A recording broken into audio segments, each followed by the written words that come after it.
Welcome back to another new video of learn with Bhavna. अब हम start करने जा रहे हैं हमारे असाइनमेंट जुलाई 24 एंड जैन 25 का, जो कि हमारा M S sociology MSOE 001 sociology of education का है। अगर आपको नहीं पता तो आपके असाइनमेंट ऑलरेडी प्रोवाइडेड है। Let me show you a PDF। दो ये थोड़ी सी PDF अलग है बिकॉज ऑफ कोर्स इग्नू का जो हमारा PDF फॉर्मेट है वो मेरी इसमें अच्छे से नहीं आ रही है, बट स्टिल आपको विजिबल होगी। So let me show you. Yes, तो ये आपका मास्टर्स डिग्री प्रोग्राम है। आपको दिख रहा होगा सेकेंड ईयर MA सोशोलॉजी। आपका असाइनमेंट है for July 24 and January 25 session के लिए, जहाँ पे आपके 6 सब्जेक्ट है, जिसमें से आपको जितने भी आपके इलेक्टिव कोर्सेज है जो जो आपने चूज किया है उसके अकॉर्डिंग आपको अपने असाइनमेंट लिखने हैं। मैं वीडियो हर एक सब्जेक्ट की आपको प्रोवाइड करूंगी, तो वो वीडियो आपको असाइनमेंट बनाने में भी हेल्प होगी और आपके एग्जाम पर्पस के हिसाब से भी वो वीडियो आपको हेल्प करेगी।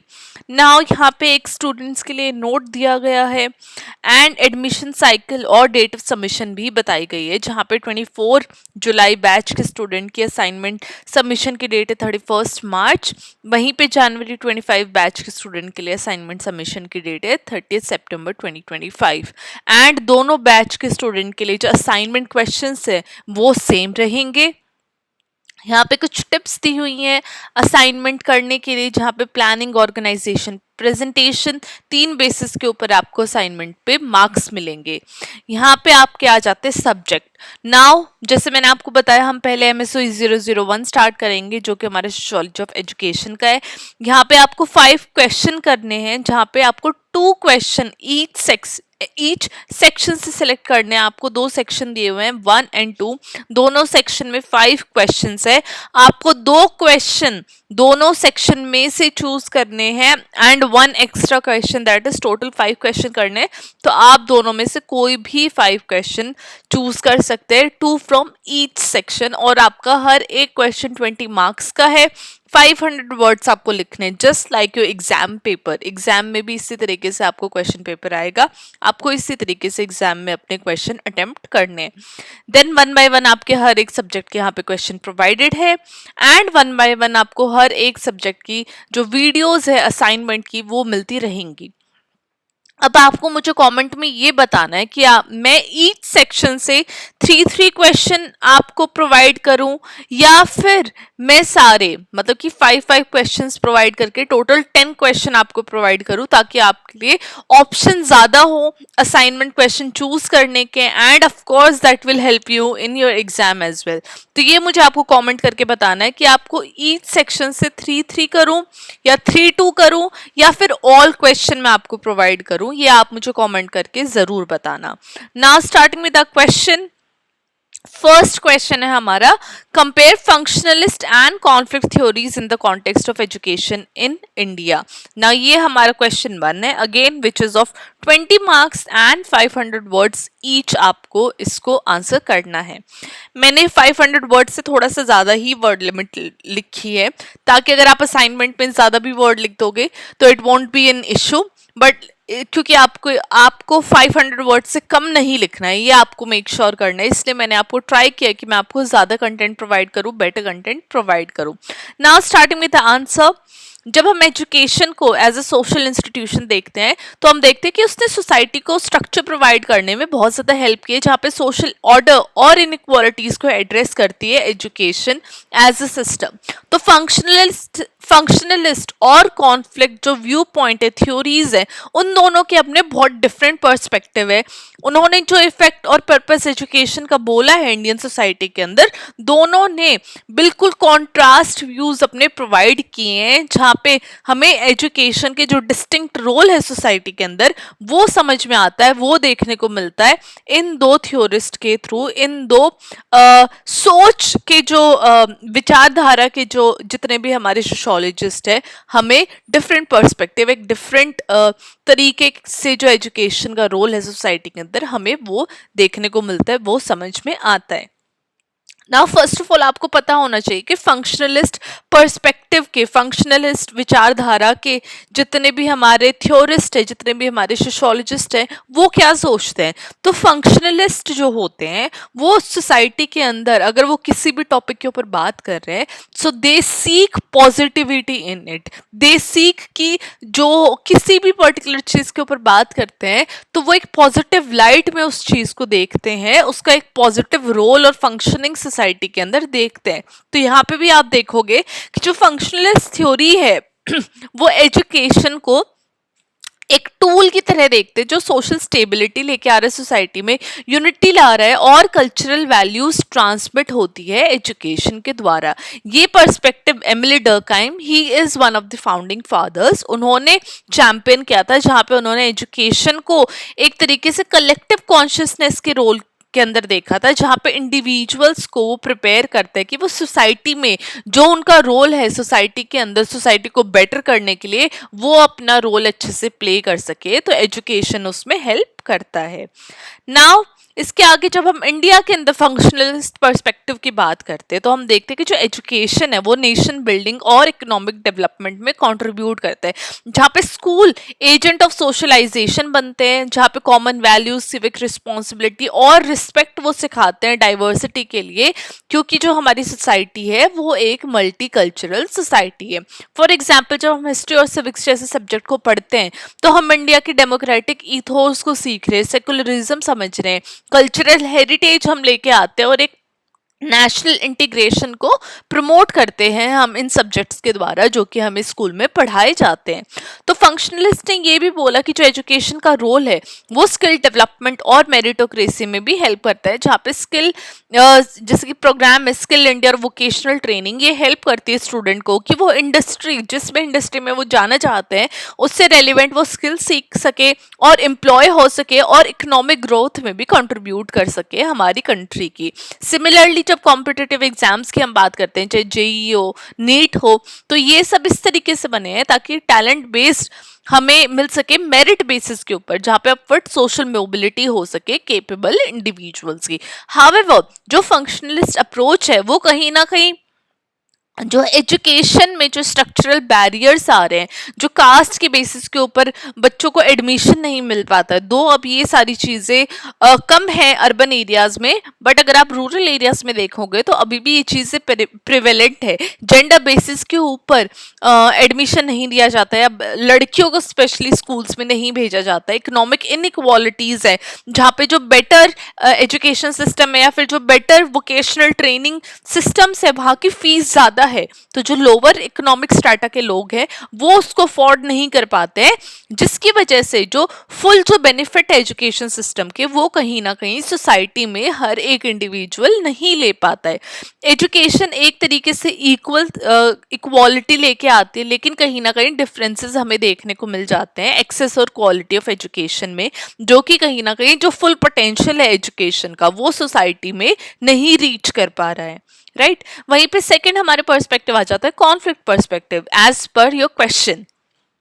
नाउ कॉन्फ्लिक्ट थ्योरी जो कि रूट की गई थी ideals of Karl Marx, again Karl Marx is one of the founding fathers, हमारे तीन फाउंडिंग फादर हैं, जहाँ पे डर्कहाइम जो हमारे फंक्शनलिस्ट पर्सपेक्टिव को सपोर्ट कर रहे हैं and Karl Marx supports our conflict perspective. And our third founding fathers आप मुझे कमेंट करके बताएंगे कौन है, मैं ये बहुत बारी वीडियोस में बता चुकी हूँ और अगर आपको नहीं पता तो आप सर्च कर लेना। ओके तो कार्ल मार्क्स ने बोला कि जो एजुकेशन है उसकी वजह से इनइक्वालिटी और भी ज्यादा सोसाइटी के अंदर बढ़ती है, जो पावरफुल ग्रुप्स हैं वो सोसाइटी के अंदर अपना डोमिनेंस और भी ज्यादा रीइंफोर्स कर देते हैं एजुकेशन के द्वारा। वो बोलते हैं जो एजुकेशन सिस्टम है इंडिया के अंदर वो दिखाता है कि जो हमारी एग्जिस्टिंग क्लास, कास्ट और जेंडर हायरार्कीज है उसको और भी स्ट्रॉन्ग कर देता है, जहाँ पे जो प्रिविलेज्ड है वो और भी ज्यादा बेनिफिट होते रहते हैं एजुकेशन के द्वारा, और जो मार्जिनलाइज्ड ग्रुप है वो और भी ज्यादा डिसएडवांटेज्ड होते रहते हैं। अभी जो कास्ट सिस्टम है ये एक स्टार्क एग्जांपल हमें शो कर रहा है कि कैसे एजुकेशन के द्वारा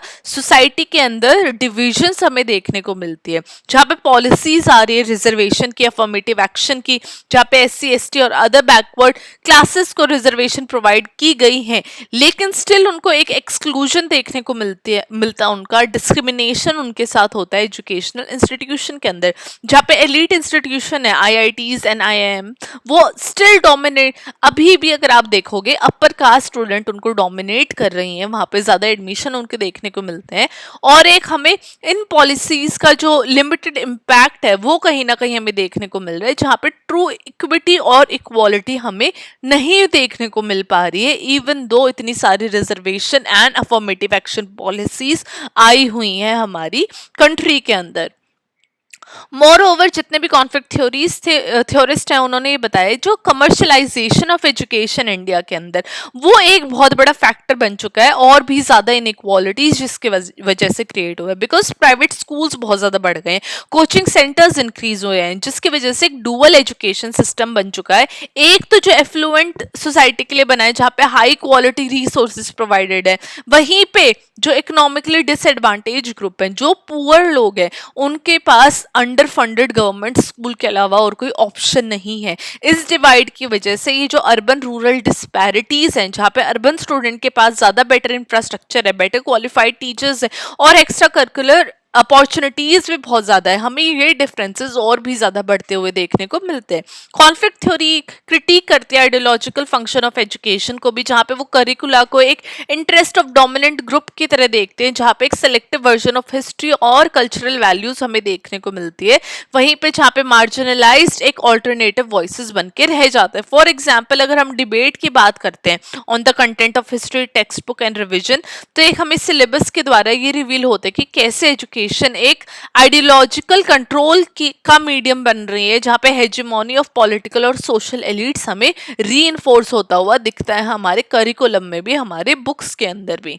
नाउ कंपैरेटिव एनालिसिस हम कर लेते हैं, राइट, जहाँ पे फंक्शनलिस्ट एजुकेशन को एक यूनिफाइड फोर्स देख रहे हैं, जहाँ पे सोशल हार्मनी आ रही है, वहीं पे कॉन्फ्लिक्ट थ्योरीज देख रहे हैं एजुकेशन को एक पावर स्ट्रक्चर जो एग्जिस्ट हो रही है उसको मेंटेन करने का पैटर्न।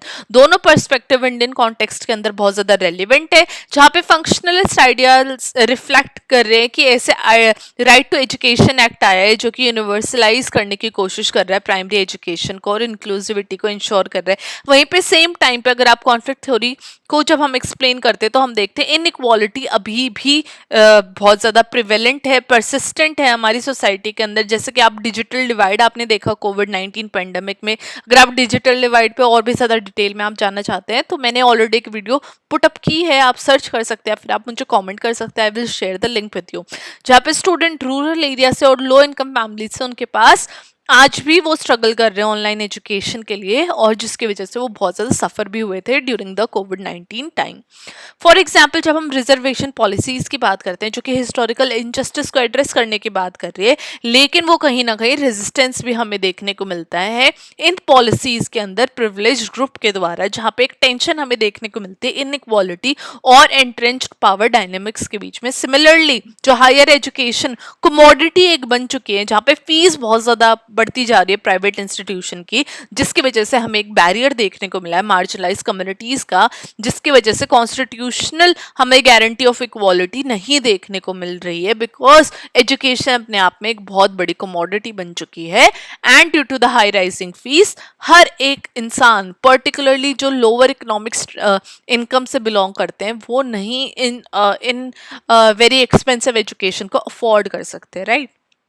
अब लास्ट में हमारा कंक्लूजन आ जाएगा। Conclusion is your last part of your answer, because अगर आपने यहाँ पे देखा है तो आपको मार्क्स मिलेंगे ऑन योर प्रेजेंटेशन। तो जो आपका प्रेजेंटेशन है ऑर्गेनाइजेशन है उसमें लास्ट आपको जो पैरा रहता है वो कंक्लूजन का रहता है। मैंने इंपॉर्टेंट टिप्स वाली एक वीडियो बनाई हुई है, अगर आपने वो वाली वीडियो नहीं देखी आप वो जरूर चेकआउट करना, मैं आई बटन में लिंक पुट कर दूंगी। अगर आप मुझे कमेंट करेंगे तो मैं कमेंट में भी पुट कर दूंगी लिंक, वो आपको जरूर देखना है। आपको पता चलेगा कि आपको अपना assignment writing as well as in your exam में आंसर राइटिंग कैसे करनी है टू स्कोर इवन बेटर। वहां पे मैंने छोटी छोटी टिप्स, प्रेजेंटेशन, जो आपका पैटर्न रहेगा आंसर का, वो सब मेंशन किया है जिससे कि आप बहुत अच्छा स्कोर कर पाएंगे ना। कंक्लूजन में मैंने मेंशन किया कि जब हम फंक्शनलिस्ट और कॉन्फ्लिक्ट पर्सपेक्टिव की बात करते हैं तो एक हमें कॉम्प्लीमेंट्री इंसाइट प्रोवाइड कर रहे हैं कि जो role of education in India के अंदर कैसा है, जहाँ पे फंक्शनलिज्म हाईलाइट कर रहा है कि यूनिटी और डेवलपमेंट होती है एजुकेशन के की वजह से, वहीं पे कॉन्फ्लिक्ट थ्योरी